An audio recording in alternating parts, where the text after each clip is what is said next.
Hello दोस्तों, आप सभी का स्वागत है आपके अपने YouTube channel teacher job academy में। यदि आपका सपना CTET, UPTET, REET, KVS, DSSSB, super TET तथा अन्य किसी भी टीचिंग एग्जाम को पहली बार में सफलतापूर्वक पास करने का है, तो ये चैनल आपके लिए बेहद उपयोगी साबित होने वाला है। इस चैनल पर आपको हर विषय की तैयारी बहुत ही सरल भाषा, सटीक उत्तरों, आसान ट्रिक्स और विस्तृत व्याख्या के साथ कराई जाती है, ताकि आप कम समय में अधिक से अधिक अंक प्राप्त कर सकें और अपने टीचर बनने के सपने को साकार कर सकें। टीचर जॉब एकेडमी पर आपको नियमित रूप से मिलेगा previous year questions, most important MCQs, practice sets and mock tests, concept based classes, detailed explanation with tricks, exam updates and latest notifications, complete strategy and exam guidance. अगर आपने अभी तक हमारे चैनल को सब्सक्राइब नहीं किया है तो अभी सब्सक्राइब करें और साथ ही बेल आइकन को भी दबा दें, ताकि हमारी हर नई क्लास और महत्वपूर्ण अपडेट सबसे पहले आप तक पहुंचे। तो दोस्तों, अब बात करते हैं आज की क्लास की। आज हम शुरू करने जा रहे हैं मैथमेटिक्स का एक बहुत ही महत्वपूर्ण टॉपिक, ज्योमेट्री। इस क्लास में हम ज्योमेट्री के सभी महत्वपूर्ण कॉन्सेप्ट्स को बिल्कुल बेसिक से समझेंगे, आसान ट्रिक्स के साथ सीखेंगे। अगर आप इस टॉपिक को ध्यान से पढ़ लेते हैं तो परीक्षा में ज्योमेट्री से आने वाले प्रश्न आसानी से हल कर पाएंगे। तो बिना समय गवाए आइए शुरू करते हैं आज की बेहद महत्वपूर्ण क्लास। अक्सर जब कमरे में नजर दौड़ाई जाए तो क्या क्या दिखाई देता है? हाँ, जैसे टेबल पर रखा हुआ मोबाइल फोन हो गया या पढ़ने के लिए रखी कोई किताब। बिल्कुल। या फिर कमरे का लकड़ी का दरवाजा, खिड़की या वो दीवार पर लगातार टिक टिक करती घड़ी। हाँ, पानी की बोतल और शायद कोने में पड़ी एक फुटबॉल भी। सही कहा। तो आमतौर पे हम इन चीजों को सिर्फ उनके उपयोग के नजरिए से देखते हैं ना? बिल्कुल, हम बस उन्हें इस्तेमाल करते हैं। लेकिन अगर इन सभी चीजों को उनके मूल स्वरूप तक तोड़ दिया जाए तो एक बहुत ही हैरान करने वाली बात सामने आती है। मतलब इन सब की बनावट, इनकी आकृतियां एकदम अलग हैं। हाँ, और यही वो बिंदु है जहां से हमारी आज की इस विस्तृत चर्चा की शुरुआत होती है। एकदम सही। आज की हमारी अध्ययन सामग्री का मुख्य उद्देश्य ये समझना है कि ज्यामिति या ज्योमेट्री सिर्फ किताबों में छपे कुछ जटिल नियमों का नाम नहीं है। हाँ, बिल्कुल नहीं। ये असल में हमारे आसपास मौजूद हर आकार, हर आकृति की एक जीती जागती दुनिया है। तो चलिए इस विषय को थोड़ा विस्तार से समझते हैं और शुरुआत बिल्कुल शून्य से करते हैं। शून्य से मतलब सबसे बुनियादी इकाई से। हाँ, जब हम ब्रह्मांड की या किसी भी आकार की सबसे बुनियादी इकाई की बात करते हैं तो अध्ययन सामग्री हमें एक बहुत ही छोटे से विचार की तरफ ले जाती है, और वो है पॉइंट यानी बिंदु। बिल्कुल, एक ऐसा छोटा सा डॉट जिसकी कोई लंबाई नहीं होती, कोई चौड़ाई नहीं होती। हाँ, एक उदाहरण के तौर पर जब गूगल मैप्स पर दिल्ली सर्च किया जाता है तो स्क्रीन पर एक छोटा सा पिन या डॉट उभर आता है। सही बात है। वो डॉट सिर्फ एक जगह या लोकेशन को दर्शाता है, लेकिन यहाँ एक बहुत बड़ा वैचारिक सवाल पैदा होता है। अच्छा, कैसा सवाल? मतलब अगर किसी पॉइंट की कोई लंबाई या चौड़ाई है ही नहीं, उसका कोई भौतिक वजूद ही नहीं है, तो वो इस पूरी दुनिया की आकृतियों का आधार कैसे बन सकता है? ये एक बेहद शानदार सवाल है, और यहीं से ज्यामिति का असली दर्शन शुरू होता है। यहाँ जो बात सबसे दिलचस्प है वो ये है कि पॉइंट कोई भौतिक वस्तु नहीं है, ये बस एक शुद्ध विचार है। एक विचार? हाँ, ये अंतरिक्ष में एक लोकेशन या स्थिति का प्रतिनिधित्व करता है। जो गूगल मैप्स वाला उदाहरण है ना, वो बिल्कुल सटीक है, क्योंकि वो डॉट दिल्ली के आकार को नहीं बल्कि उसके अस्तित्व के केंद्र को दर्शाता है। अच्छा, तो मतलब भौतिकी और गणित में हर बड़ी संरचना की शुरुआत एक निर्विवाद सत्य से होती है। बिल्कुल, और पॉइंट वो सत्य है। ये एक एंकर है, इसकी कोई दिशा नहीं है, कोई फैलाव नहीं है, लेकिन ये अनंत संभावनाओं का केंद्र है। क्या बात है। जब हम कहते हैं कि इसकी कोई डायमेंशन या आयाम नहीं है, तो हम असल में जीरो डायमेंशन यानी शून्य आयाम की बात कर रहे होते हैं। ये सच में दिमाग को झकझोर देने वाला विचार है कि हर ठोस चीज की शुरुआत एक ऐसी चीज से होती है जिसका कोई आकार ही नहीं है। हाँ, बिल्कुल। अब सामग्री के अनुसार जब ये जीरो डायमेंशन वाला पॉइंट किसी एक दिशा में गति करना शुरू करता है तो वो एक लाइन यानी रेखा बन जाता है। एक ऐसा विचार जो चलता ही जाता है। सही कहा। इसे याद रखने के लिए एक बहुत ही दिलचस्प और मजेदार बात कही गई है कि लाइन बहुत मेहनती होती है। इसे रुकना ही नहीं आता। अरे वाह। ये दोनों तरफ अनंत तक बढ़ती रहती है। और यही गति वन डायमेंशनल यानी एक आयामी दुनिया को जन्म देती है। जब बिंदु चलता है तो वो अपने पीछे जो निशान छोड़ता है वो रेखा है। चूंकि ब्रह्मांड में ऊर्जा और दिशा अनंत हो सकती है, इसलिए एक शुद्ध गणितीय रेखा भी अनंत होती है। लेकिन जाहिर है असली भौतिक दुनिया में हम अनंत चीजों के साथ काम नहीं कर सकते। हाँ, हमें निर्माण के लिए, समझने के लिए सीमाओं की जरूरत होती है। बिल्कुल। सीमाओं की इसी जरूरत को समझाने के लिए अध्ययन सामग्री में एक बहुत ही मजेदार रूपक का इस्तेमाल किया गया है। मान लीजिए कि एक अनंत रेखा जा रही है और अगर उसके दोनों सिरों पर पुलिस खड़ी कर दी जाए जो कहे कि बस आगे रास्ता बंद है, हाँ, तो वो रेखा वहीं रुक जाएगी। बिल्कुल। दोनों तरफ से रुकने के बाद वो लाइन सेगमेंट यानी रेखा खंड बन जाती है। और अगर पुलिस सिर्फ एक तरफ खड़ी हो और दूसरी तरफ का रास्ता खुला हो तो वो रे यानी किरण बन जाती है। मतलब दोनों तरफ पुलिस है तो सेगमेंट, एक तरफ पुलिस है तो रे, और कोई पुलिस नहीं है तो अनंत लाइन। हाँ, है ना मजेदार। ये रूपक सुनने में भले ही बहुत सरल लगे, लेकिन ये भौतिकी और इंजीनियरिंग के बहुत गहरे सिद्धांतों को दर्शाता है। जब हम पुलिस की बात करते हैं तो हम असल में भौतिक सीमाओं या कंस्ट्रेंट्स की बात कर रहे होते हैं। अच्छा, कंस्ट्रेंट्स। हाँ, एक इमारत में लगा लोहे का गर्डर या खंबा क्या है? वो एक लाइन सेगमेंट है। उसकी एक निश्चित लंबाई है क्योंकि भौतिक पदार्थ की एक सीमा होती है। सही बात है। वहीं दूसरी तरफ सूरज से निकलने वाली रोशनी या किसी लेजर पॉइंटर को देखें। उसकी शुरुआत का बिंदु तय है, यानी टॉर्च या सूरज, लेकिन रोशनी एक दिशा में अनंत तक जाती है, जब तक कि कोई रुकावट ना आए। हाँ, और वो रे है। बिल्कुल। सीमाओं को नियंत्रित करने का ये तरीका ही हमें ब्रह्मांड की ऊर्जा को आकार में बदलने की ताकत देता है। क्या बात है। मतलब जो रेखाएं कागज पर उबाऊ लगती थीं, वे असल में रोशनी और गुरुत्वाकर्षण के नियमों का पालन कर रही हैं। बिल्कुल। अब जब ये सीमित रेखाएं यानी लाइन सेगमेंट्स आपस में जुड़ना शुरू करती हैं और चारों तरफ से बंद हो जाती हैं, तब जन्म होता है 2D शेप्स यानी द्विआयामी आकृतियों का। हाँ, हमारी 2D दुनिया। हमारे आसपास मौजूद हर सपाट चीज इसी 2D दुनिया का हिस्सा है। सबसे पहली आकृति जो सामने आती है वो है ट्रायंगल यानी त्रिभुज। एक ऐसा आकार जिसमें 3 किनारे होते हैं। इसका सबसे बेहतरीन रोजमर्रा का उदाहरण है पिज्जा का एक टुकड़ा। अरे हाँ, पिज्जा का टुकड़ा एक बेहतरीन विजुअल है। लेकिन अगर हम ट्रायंगल के पीछे के विज्ञान को देखें तो ये सिर्फ 3 रेखाओं का जोड़ नहीं है। अच्छा, तो क्या है? ज्यामिति में ट्रायंगल सबसे मजबूत और स्थिर आकृति मानी जाती है। अगर 4 रेखाओं को जोड़कर एक चौकोर फ्रेम बनाया जाए और उस पर दबाव डाला जाए तो वो पिचक सकता है। सही कह रही हैं। लेकिन 3 रेखाओं से बने ट्रायंगल पर जब दबाव पड़ता है तो वो बल उसके तीनों किनारों पर समान रूप से बढ़ जाता है। अरे वाह। यही कारण है कि दुनिया भर के बड़े पुलों, छतों और क्रेन के निर्माण में हमेशा ट्रायंगल का इस्तेमाल होता है। ये 2D दुनिया का सबसे ताकतवर आकार है। ये वाकई हैरान करने वाला है कि कैसे एक पिज्जा का टुकड़ा जैसा दिखने वाला आकार असल में इंजीनियरिंग की नींव है। बिल्कुल। अब अगर ट्रायंगल से आगे बढ़ें तो हमारी मुलाकात 2 ऐसी आकृतियों से होती है जो अक्सर एक जैसी लगती हैं। स्क्वायर यानी वर्ग और रेक्टेंगल यानी आयत। हाँ, ये दोनों बहुत आम है। कैरम बोर्ड, शतरंज का खेल या फर्श की टाइल्स, ये सब स्क्वायर हैं क्योंकि इनकी चारों भुजाएं बिल्कुल बराबर होती हैं। वहीं मोबाइल फोन, किताब, दरवाजा या टीवी स्क्रीन, ये रेक्टेंगल हैं। सही कहा। अध्ययन सामग्री में इन दोनों के बीच के अंतर को याद रखने का एक बहुत ही शानदार तरीका बताया गया है, जिसने मेरा ध्यान खींचा। वो मानवीय स्वभाव वाला रूपक है ना? बिल्कुल। इसमें कहा गया है कि स्क्वायर बहुत ईमानदार है क्योंकि वो अपनी चारों भुजाओं को हमेशा बराबर रखता है, किसी के साथ कोई भेदभाव नहीं। हाँ। लेकिन रेक्टेंगल थोड़ा चालाक है, वो सिर्फ आमने सामने की भुजाओं को ही बराबर रखता है।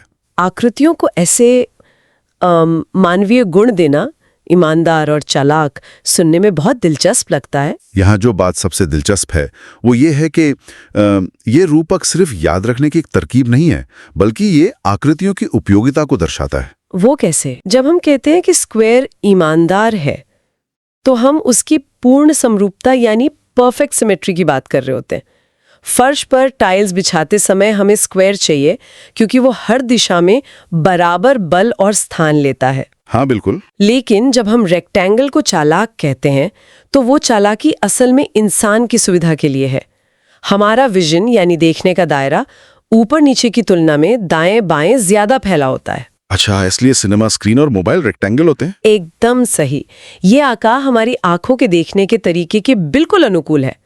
रेक्टेंगल दिशा का बोध कराता है, ये तय करता है कि किसी चीज को कैसे पकड़ा जाए या कैसे देखा जाए। क्या बात है। और इन ईमानदार और चालाक किनारों वाली आकृतियों के बाद एक ऐसी आकृति आती है जिसने पूरी दुनिया को गति दी है। सर्कल यानी वृत्त। हाँ, सर्कल। दीवार घड़ी, सिक्का या खाने की प्लेट। इस आकृति की सबसे बड़ी खासियत यह है कि इसमें कोई किनारा या कॉर्नर नहीं होता। सर्कल असल में पूर्णता का प्रतीक है। जब किनारों या कोनों की अनुपस्थिति होती है तो इसका मतलब है कि कोई घर्षण नहीं है, कोई रुकावट नहीं है। सही बात है। ज्यामितीय दृष्टि से सर्कल एक ऐसी आकृति है जो एक निश्चित परिधि के भीतर सबसे अधिकतम क्षेत्रफल घेर सकती है। प्रकृति में जब तरल पदार्थ बिना किसी बाहरी दबाव के होते हैं तो वे गोलाकार ले लेते हैं, जैसे पानी की बूंद, क्योंकि सर्कल ऊर्जा को समान रूप से वितरित करता है। पहिए का आविष्कार भी इसी सिद्धांत पर आधारित है कि बिना कोनों के गति निर्बाध होती है। आकृतियों को इस तरह देखने से सच में नजरिया बदल रहा है। अब तक हमने समझा कि रेखाएं मिलकर आकृतियां कैसे बनाती हैं, लेकिन आकृतियों के इन किनारों और रेखाओं के बीच का जो आपसी रिश्ता है वो एक नया ही विज्ञान है। हाँ, जिसे हम कोण या एंगल्स कहते हैं। बिल्कुल। अध्ययन सामग्री में एंगल्स को समझाने के लिए जो दरवाजे का उदाहरण दिया गया है वो बहुत ही गतिशील और विजुअल है। हाँ, दरवाजे का उदाहरण ज्यामिति को एक जगह ठहरी हुई चीज से बदलकर एक चलती फिरती घटना में बदल देता है। जरा कल्पना करें, एक दरवाजा बंद है, जैसी उसे थोड़ा सा खोला जाता है दरवाजे और चौखट के बीच एक बहुत ही संकरा सा कोण बनता है। इसे एक्यूट एंगल यानी न्यून कोण कहते हैं। बिल्कुल। फिर उसे थोड़ा और खोला जाता है, जब दरवाजा दीवार से बिल्कुल सीधा यानी 90 डिग्री पर आ जाता है तो वो राइट एंगल बन जाता है। हाँ, समकोण। हाँ, दरवाजे को और ज्यादा धक्का दें तो वो ऑब्ट्यूस एंगल हो जाता है। और जब दरवाजा पूरी तरह से पीछे दीवार से टकरा जाता है एक सीधी रेखा में तो वो स्ट्रेट एंगल बन जाता है। और अगर दरवाजा पूरा 360 डिग्री घूम जाए तो वो कंप्लीट एंगल है। मतलब सिर्फ एक दरवाजे के खुलने की प्रक्रिया में पूरा का पूरा कोणों का विज्ञान छिपा है। इस प्रक्रिया को अगर भौतिकी के नजरिए से देखें तो एंगल सिर्फ दो रेखाओं के बीच की जगह नहीं है, ये रोटेशन या घुमाव की माप है। अच्छा, घुमाव। यहाँ से ये घुमाव हो रहा है। इंजीनियरिंग में ये समझना बहुत जरूरी है कि किस कोण पर दरवाजा सबसे आसानी से खुलेगा। हाँ, या किस कोण पर पुल का वजन सबसे अच्छी तरह संतुलित होगा। एकदम सही। कोण हमें बताते हैं कि ब्रह्मांड में चीजें एक दूसरे के सापेक्ष कैसे मुड़ती हैं। और जब दो रेखाओं के रिश्तों की बात आती है तो एक ऐसा रिश्ता भी होता है जहां वे कभी मुड़कर एक दूसरे से नहीं मिलती। अध्ययन सामग्री में पैरेलल लाइंस यानी समानांतर रेखाओं का जिक्र है। हाँ, और इसके लिए रेलवे ट्रैक का बहुत ही खूबसूरत उदाहरण दिया गया है। बिल्कुल। रेलवे ट्रैक की पटरियां हमेशा एक साथ चलती हैं, लेकिन कभी एक दूसरे से नहीं मिलती। इसे एक भावुक रूपक के जरिए समझाया गया है। ये दोनों बहुत अच्छे दोस्त हैं, हमेशा साथ रहते हैं, लेकिन कभी गले नहीं मिलते। हाँ, ये बहुत प्यारा उदाहरण है। ये सुनकर मेरे मन में एक सवाल पैदा हुआ। जब हम रेलवे ट्रैक को दूर तक देखते हैं तो ऐसा लगता है कि वे क्षितिज पर जाकर मिल रही हैं। तो क्या पैरेलल लाइंस सच में कभी नहीं मिलती, या ये सिर्फ हमारी आंखों का धोखा है? ये ज्यामिति और वास्तविकता के बीच के द्वंद्व का एक बहुत गहरा सवाल है। अगर हम उस यूक्लिडियन ज्यामिति की बात करें जिस पर हमारी रोजमर्रा की पढ़ाई आधारित है, जो कि बिल्कुल सपाट सतह की नियम मानती है, तो हाँ, गणितीय परिभाषा के अनुसार पैरेलल लाइंस अनंत तक कभी नहीं मिलती। उनके बीच की दूरी हमेशा बिल्कुल समान रहती है। बिल्कुल। लेकिन जब हम अपने आंखों से उन्हें दूर तक देखते हैं और वे मिलती ही नजर आती हैं तो वो एक ऑप्टिकल इल्यूजन है जिसे पर्सपेक्टिव कहा जाता है। हमारी आंखें एक 3D दुनिया को देख रही हैं और हमारा दिमाग उसे एक सीमित चित्र में ढाल रहा है। मतलब वास्तविकता में वो पटरियां हमेशा एक निश्चित दूरी पर ही बंधी हुई हैं, वरना उन ट्रेन तो पटरी से ही उतर जाएगी। बिल्कुल। और इसी दोस्ती के विपरीत एक और बहुत जरूरी ज्यामितीय रिश्ता है परपेंडिकुलर लाइंस का। लंबवत रेखाएं। हाँ, जब दो रेखाएं बिल्कुल 90 डिग्री के कोण पर एक दूसरे से टकराती हैं, जैसे कमरे का कोना जहां दीवार और फर्श आपस में मिलते हैं। सही कहा। कोई भी इमारत, घर या ढांचा बिना परपेंडिकुलर लाइंस के खड़ा नहीं हो सकता। ये रिश्ता गुरुत्वाकर्षण के खिलाफ खड़े होने की हमारी क्षमता को दर्शाता है। मतलब अगर दीवार फर्श से 90 डिग्री पर नहीं होगी तो गुरुत्वाकर्षण उसे नीचे गिरा देगा।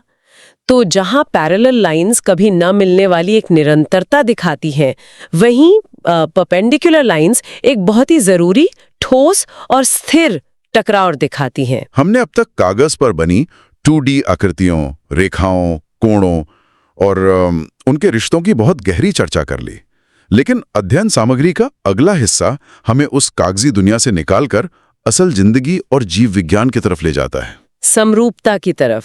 सिमेट्री यानी समरूपता का जादू। एक बहुत ही साधारण सी चीज, एक तितली को देखें। अगर तितली के आकार को बिल्कुल बीच से मोड़ा जाए तो उसके दोनों पंख एक दूसरे को पूरी तरह ढक लेंगे। ये प्रकृति का अपना डिजाइन सिस्टम है। सिर्फ तितली ही नहीं, पेड़ की पत्ती, एक दिल का आकार या यहाँ तक कि खुद इंसानों का चेहरा, ये सब एक खास तरह के समरूपता के नियम का पालन करते हैं। बिल्कुल। इसे याद रखने के लिए सामग्री में एक बहुत ही संगीतमय पंक्ति लिखी है, मिरर कहे दोनों साइड सेम, तभी होगी सिमेट्री गेम। यानी अगर बीच में शीशा रख दिया जाए तो दोनों तरफ का अक्स बिल्कुल एक जैसा होना चाहिए। अगर हम इसे विकासवाद और जीव विज्ञान की नजरों से देखें तो समरूपता सिर्फ एक सुंदर दृश्य नहीं है। तो और क्या है? ये जीवित प्राणियों के लिए स्वास्थ्य, संतुलन और अच्छी जेनेटिक्स का संकेत है। एक तितली अगर सिमेट्रिकल नहीं होगी तो वो सही से उड़ नहीं पाएगी, क्योंकि हवा का दबाव दोनों पंखों पर बराबर नहीं पड़ेगा। अच्छा, ये तो मैंने सोचा ही नहीं था। प्रकृति समरूपता को इसलिए चुनती है क्योंकि ये ऊर्जा के लिहाज से सबसे कुशल होती है। यहाँ ये देखना दिलचस्प है कि कैसे ज्यामिति के वे नियम जिन्हें हम ब्लैक बोर्ड पर खींचते हैं, वे असल में जीवन के पनपने की शर्त है। ज्यामिति का जीवन से ये जुड़ाव वाकई सोचने पे मजबूर कर देता है। और इसी वास्तविकता को और भी ज्यादा जीवंत बनाने के लिए अध्ययन सामग्री हमें अपने अंतिम और सबसे दिलचस्प पड़ाव पर ले जाती है, 3D शेप्स यानी 3 आयामी आकृतियां। हाँ, हमारी 3D दुनिया। जब 2D आकृतियों में गहराई या डेप्थ जुड़ जाती है तो वो 3D बन जाती हैं। मतलब अगर एक स्क्वायर को खींचकर ऊपर उठा दिया जाए तो वो एक ठोस डिब्बा बन जाएगा। गहराई या वॉल्यूम ही वो चीज है जो किसी विचार को भौतिक वास्तविकता में बदलती है। इसे समझने के लिए रोजमर्रा की चीजों का उदाहरण लेते हैं। हम जो लूडो या सांप सीढ़ी खेलते हैं, उसका पासा असल में एक क्यूब यानी घन है जो स्क्वायर से बना है। बिल्कुल। जो किताब हम पढ़ते हैं वो क्यूबॉइड यानी घनाभ है जो रेक्टेंगल से बनी है। पानी पीने वाली बोतल एक सिलेंडर है। गर्मियों में खाए जाने वाली आइसक्रीम का निचला हिस्सा एक कोन यानी शंकु है। हाँ। और जिस फुटबॉल से मैदान में खेला जाता है वो एक स्फीयर यानी गोला है। अगर ध्यान दिया जाए तो इन सभी चीजों का 3D आकार इनके काम करने के तरीके को तय करता है। वो कैसे? पानी की बोतल सिलेंडर इसलिए है क्योंकि गोल होने के कारण दबाव हर तरफ बराबर बंटता है और इसे हाथ से पकड़ना भी आसान होता है। एक क्यूबॉइड आकार की किताब को शेल्फ में रखना आसान होता है क्योंकि वो जगह कम घेरती है। अरे हाँ, सही बात है। और फुटबॉल का स्फीयर होना ये सुनिश्चित करता है कि जब उसे किक मारी जाए तो वो हर दिशा में समान गति से आगे बढ़े और हवा को आसानी से चीर सके। ये सब सुनने के बाद ऐसा लगता है जैसे हमारा दिमाग हर पल बिना हमें बताए एक बहुत ही तेज कंप्यूटर की तरह इन ज्यामितीय आकृतियों को प्रोसेस कर रहा है। बिल्कुल कर रहा है। जो दरवाजा खोल रहे होते हैं, बोतल पकड़ रहे होते हैं या चल रहे होते हैं, हम असल में लगातार ज्योमेट्री के नियमों के साथ खेल रहे होते हैं। एकदम सही। जब हम 2D से 3D की यात्रा करते हैं तो हम ये समझते हैं कि हमारे आसपास मौजूद हर साधारण चीज किसी न किसी ज्यामितीय सिद्धांत का जीता जागता सबूत है। ज्यामिति कोई बाहरी विषय नहीं है, ये वो चश्मा है जिससे हम इस ब्रह्मांड के काम करने के तरीके को साफ साफ देख पाते हैं। तो आज की इस विस्तृत चर्चा में हमने जो सफर तय किया है वो बेहद अद्भुत रहा है। दोस्तों, अब बात करते हैं ज्योमेट्री के सबसे महत्वपूर्ण प्रीवियस ईयर क्वेश्चंस, जो अलग अलग टीचिंग एग्जाम्स में कई बार पूछे जा चुके हैं। चलिए फिर ज्योमेट्री के इन महत्वपूर्ण प्रीवियस ईयर क्वेश्चंस को एक एक करके सॉल्व करते हैं और देखते हैं कि आप कितने क्वेश्चंस के सही आंसर्स दे पाते हैं। चलिए शुरू करते हैं अपने पहले क्वेश्चन से। पहला क्वेश्चन है, which branch of mathematics deals with shapes, sizes and positions? गणित की वो शाखा कौन सी है जो आकृतियों, आकार और स्थिति का अध्ययन करती है? ऑप्शन 1 अलजेब्रा, बीजगणित। ऑप्शन 2 अरिथमेटिक, अंकगणित। ऑप्शन 3 ज्योमेट्री, ज्यामिति। ऑप्शन 4 मेंसुरेशन, क्षेत्रमिति। तो सोचिए इसका सही आंसर क्या होगा? इस प्रश्न का सही उत्तर है ऑप्शन 3 ज्योमेट्री यानी ज्यामिति। अब इसे बहुत आसान तरीके से समझिए। ज्योमेट्री गणित की वो शाखा है जिसमें हम शेप्स, साइजेस, पोजीशंस, एंगल्स और स्पेस का अध्ययन करते हैं। यानी हमारे आसपास दिखाई देने वाली अलग अलग आकृतियां, उनका आकार, उनकी स्थिति और उनके बीच के संबंध, ये सभी ज्योमेट्री का हिस्सा हैं। तो बस एक छोटी सी बात याद रखिए, शेप्स, साइजेस और पोजीशंस की बात हो तो आंसर होगा ज्योमेट्री। चलिए अब बढ़ते हैं अगले क्वेश्चन की ओर। Which of the following is not a process in geometry? निम्नलिखित में से कौन सी ज्यामिति में एक प्रक्रिया नहीं है? ऑप्शन 1 मेजरमेंट, मापन। ऑप्शन 2 रिप्रेजेंटेशन, निरूपण। ऑप्शन 3 प्रोसीजरल फ्लुएंसी, प्रक्रियात्मक प्रवाह। ऑप्शन 4 रीजनिंग एंड प्रूफ, तार्किक क्षमता और उत्पत्ति। अब जल्दी से अपना आंसर सोचिए। क्या आपका आंसर ऑप्शन 3 है? अगर हां तो बिल्कुल सही। प्रोसीजरल फ्लुएंसी का अर्थ होता है गणितीय प्रक्रियाओं को सही और कुशल तरीके से करना। यह मैथमेटिकल प्रोफिशिएंसी का एक हिस्सा है। वहीं जियोमेट्री में रिप्रेजेंटेशन और रीजनिंग एंड प्रूफ जैसी प्रक्रियाएं महत्वपूर्ण होती हैं। इसे एक एग्जाम्पल से समझिए। मान लीजिए आप एक ट्रायंगल बनाते हैं और फिर उसके गुणों को तर्क के आधार पर सिद्ध करते हैं। तो यह ज्यामिति से जुड़ी प्रक्रिया है। लेकिन किसी मैथमेटिकल प्रोसीजर या फॉर्मूला को सही और कुशल तरीके से अप्लाई करना प्रोसीजरल फ्लुएंसी कहलाता है। चलिए अब एक बहुत ही बेसिक लेकिन इंपॉर्टेंट क्वेश्चन देखते हैं। Which geometric figure has no end points? किस ज्यामितीय आकृति का कोई अंतिम बिंदु नहीं होता? ऑप्शन 1 लाइन सेगमेंट, रेखाखंड। ऑप्शन 2 रे, किरण। ऑप्शन 3 लाइन, रेखा। ऑप्शन 4 आर्क, वृत्तचाप। अब सोचिए, लाइन सेगमेंट, रे और लाइन, इन तीनों में क्या अंतर है? इस प्रश्न का सही उत्तर है ऑप्शन 3 लाइन यानी रेखा।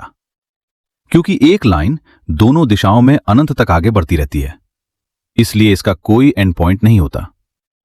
इसे याद रखने का सबसे आसान तरीका है, लाइन सेगमेंट के 2 एंड पॉइंट्स होते हैं, रे का एक एंड पॉइंट होता है और लाइन का कोई एंड पॉइंट नहीं होता, यानी 2, 1 और 0। बस ये छोटा सा पैटर्न याद रखिए, क्वेश्चन कभी गलत नहीं होगा। अब बढ़ते हैं अगले क्वेश्चन की ओर। A triangle has how many vertices? त्रिभुज में कितने शीर्ष होते हैं? Option 1 2, option 2 3, option 3 4, option 4 5। इस प्रश्न का सही उत्तर है ऑप्शन 2 3। एक ट्रायंगल में 3 साइड्स होती हैं और जहां 2 साइड्स आपस में मिलती हैं उस पॉइंट को वर्टेक्स कहते हैं। इसलिए ट्रायंगल में कुल 3 वर्टिसेस होते हैं। चलिए अब स्क्वायर की बात करते हैं। ए स्क्वायर हैज, वर्ग में क्या होता है? Option 1 opposite sides equal only, केवल विपरीत भुजाएं समान होती हैं। ऑप्शन 2 ऑल 4 साइड्स इक्वल, चारों भुजाएं समान होती हैं। ऑप्शन 3 इक्वल साइड्स, 3 भुजाएं समान होती हैं। ऑप्शन 4 नो इक्वल साइड्स, कोई भी भुजा समान नहीं होती। अब इसका आंसर तो शायद आप तुरंत बता देंगे। जी हां, सही उत्तर है ऑप्शन 2 ऑल 4 साइड्स इक्वल।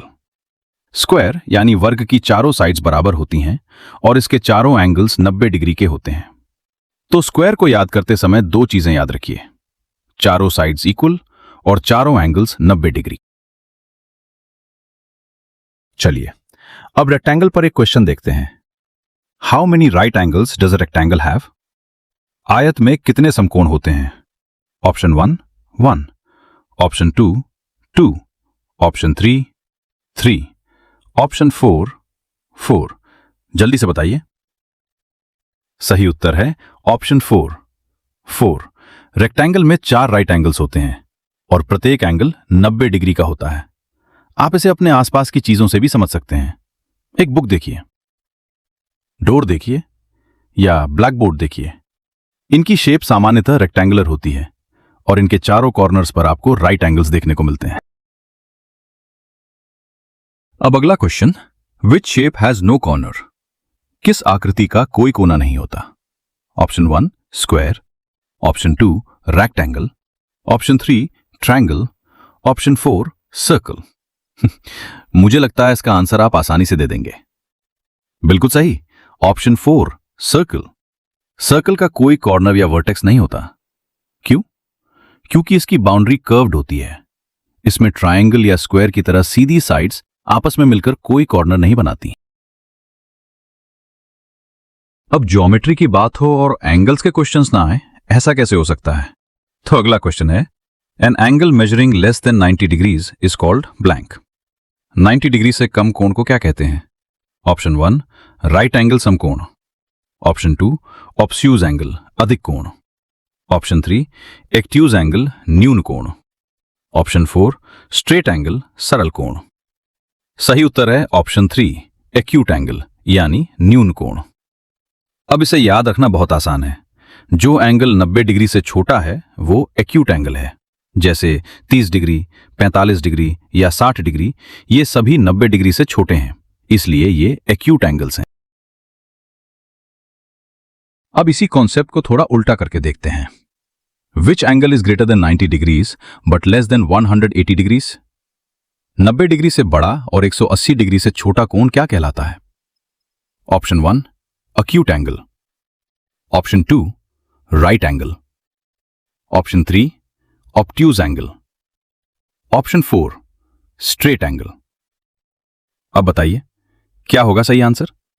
जी हां, ऑप्शन 3 obtuse एंगल, यानी ऐसा एंगल जो 90 डिग्री से बड़ा हो लेकिन 180 डिग्री से छोटा हो, उसे obtuse एंगल कहते हैं।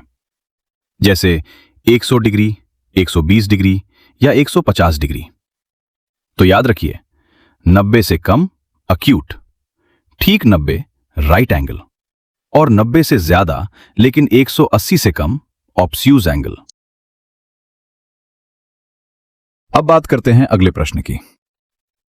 परपेंडिकुलर लाइंस इंटरसेक्ट एट, लंबवत रेखाएं किस कोण पर मिलती हैं? Option 1 45 degree, option 2 60 degree, option 3 90 degree, option 4 180 degree. सही उत्तर है ऑप्शन 3 90 डिग्री। परपेंडिकुलर लाइंस जब एक दूसरे को काटती हैं तो उनके बीच राइट एंगल यानी 90 डिग्री का कोण बनता है। अब अगर बात पैरेलल लाइंस की करें, parallel lines always remain blank. समांतर रेखाएं हमेशा कैसी रहती हैं? ऑप्शन 1 इंटरसेक्टिंग, प्रतिच्छेदी, ऑप्शन 2 कर्व्ड, वक्र, ऑप्शन 3 इक्विडिस्टेंट, समान दूरी पर, ऑप्शन 4 परपेंडिकुलर, लंबवत। अब जल्दी से अपना आंसर सोचिए। सही उत्तर है ऑप्शन 3 इक्विडिस्टेंट यानी समान दूरी पर। पैरेलल लाइंस एक दूसरे से समान दूरी पर रहती हैं और कभी आपस में नहीं मिलती। इसका सबसे आसान एग्जाम्पल है रेलवे ट्रैक्स। रेलवे की दोनों पटरियों को देखिए, वे साथ साथ चलती हैं और उनके बीच की दूरी समान रहती है। अब बात करते हैं एक बहुत इंटरेस्टिंग कॉन्सेप्ट की, सिमेट्री।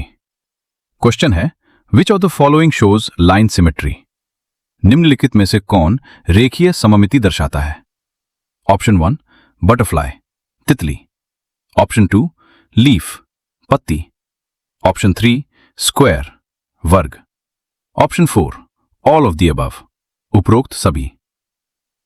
सही उत्तर है option 4 all of the above. अब लाइन सिमेट्री को बहुत आसान तरीके से समझिए। अगर किसी आकृति को एक लाइन के द्वारा इस तरह दो हिस्सों में बांटा जा सके कि दोनों हिस्से एक दूसरे के मिरर इमेज जैसे दिखाई दें, तो वहां हमें लाइन सिमेट्री देखने को मिलती है। इसीलिए बटरफ्लाई, कुछ प्रकार की लीव्स और स्क्वायर में लाइन सिमेट्री देखी जा सकती है। अब इसी सिमेट्री से जुड़ा अगला क्वेश्चन है, विच of the following groups of letters have both horizontal and vertical lines of symmetry? निम्नलिखित अक्षरों के किस समूह में क्षैतिज और ऊर्ध्वाधर दोनों प्रकार की सममिति रेखाएं हैं? Option 1 CXT, option 2 XHO, option 3 XYZ, option 4 ABC। तो बताइए सही आंसर क्या होगा? सही उत्तर है ऑप्शन 2 X, H और O। Standard block capital letters में X, H और O को देखें तो इनमें हॉरिजॉन्टल और वर्टिकल दोनों प्रकार की सिमेट्री देखने को मिलती है, यानी इन्हें बीच से हॉरिजॉन्टल या वर्टिकल तरीके से डिवाइड करने पर दोनों हिस्से एक दूसरे के समान दिखाई देते हैं। चलिए अब पॉलीगॉन से जुड़ा एक इंपॉर्टेंट क्वेश्चन देखते हैं। विच of the following is not a polygon? निम्नलिखित में से कौन सा बहुभुज नहीं है? Option 1 triangle, option 2 square, option 3 rectangle, option 4 circle. सोचिए। सही उत्तर है ऑप्शन 4 सर्कल। अब इसका लॉजिक बहुत सिंपल है। पॉलीगॉन एक क्लोज्ड शेप होती है जो स्ट्रेट लाइन सेगमेंट से बनी होती है। ट्रायंगल, स्क्वायर और रेक्टेंगल सभी स्ट्रेट साइड से बने हैं, लेकिन सर्कल की बाउंड्री कर्व्ड होती है, इसलिए सर्कल एक पॉलीगॉन नहीं है। और अब आते हैं अपने आखिरी क्वेश्चन पर। विच of the following is an example of a cylinder? निम्नलिखित में से कौन बेलन यानी सिलेंडर का उदाहरण है? Option 1 dice, option 2 football, option 3 water bottle, option 4 ice cream cone. अब इसका आंसर शायद आप तुरंत पहचान गए होंगे। सही उत्तर है ऑप्शन 3 वाटर बॉटल। एक सामान्य सिलिंड्रिकल वाटर बॉटल में हमें 2 सर्कुलर बेस और एक कर्व्ड सरफेस देखने को मिलती है। और बाकी ऑप्शंस भी याद रखिए। डाइस क्यूब का एग्जाम्पल है, फुटबॉल स्फीयर का, आइसक्रीम कोन कोन का, और एक सिलिंड्रिकल वाटर बॉटल सिलेंडर का एग्जाम्पल है। तो दोस्तों देखा आपने, ज्योमेट्री के ये क्वेश्चंस पहली नजर में अलग अलग लग सकते हैं, लेकिन अगर आपके बेसिक कॉन्सेप्ट्स क्लियर हैं तो इनके आंसर्स निकालना काफी आसान हो जाता है। बस शेप्स की प्रॉपर्टीज, लाइंस के टाइप्स, एंगल्स और सिमेट्री जैसे कॉन्सेप्ट्स को अच्छे से समझिए, क्योंकि एग्जाम में क्वेश्चन का तरीका बदल सकता है, ऑप्शंस बदल सकते हैं। बहुत बढ़िया दोस्तों, आज की इस क्लास में हमने मैथमेटिक्स का एक बहुत ही महत्वपूर्ण टॉपिक ज्योमेट्री किया और उनसे जुड़े महत्वपूर्ण कॉन्सेप्ट्स, एग्जाम ट्रिक्स को विस्तार से समझा। मुझे पूरा विश्वास है कि यदि आपने आज के सभी कॉन्सेप्ट्स और एग्जाम टिप्स को अच्छी तरह समझ लिया है तो परीक्षा में इस प्रकार के प्रश्नों को करना आपके लिए काफी आसान हो जाएगा। अगर इस क्लास से जुड़ा आपका कोई भी सवाल है तो उसे कमेंट बॉक्स में जरूर लिखें। मैं आपके हर प्रश्न का उत्तर देने की पूरी कोशिश करूंगा। यदि आप CTET, UPTET, REET, KVS, DSSSB, super TET तथा अन्य टीचिंग एग्जाम्स की free classes, practice questions, previous year questions, latest exam updates और कॉन्सेप्ट बेस्ड प्रिपरेशन नियमित रूप से पाना चाहते हैं तो अभी टीचर जॉब अकेडमी चैनल को सब्सक्राइब कर लें। साथ ही बेल आइकन भी जरूर दबा दें ताकि हमारी आने वाली हर नई वीडियो की सूचना सबसे पहले आपको मिले और आपकी तैयारी लगातार मजबूत होती रहे। अगर आपको यह वीडियो उपयोगी लगी हो तो वीडियो को लाइक करें, अपने दोस्तों के साथ शेयर करें ताकि वे भी अपनी तैयारी को बेहतर बना सकें। तो दोस्तों, फिर मिलेंगे अगली क्लास में एक नए टॉपिक, नए कॉन्सेप्ट्स और नए महत्वपूर्ण क्वेश्चंस के साथ। Thank you.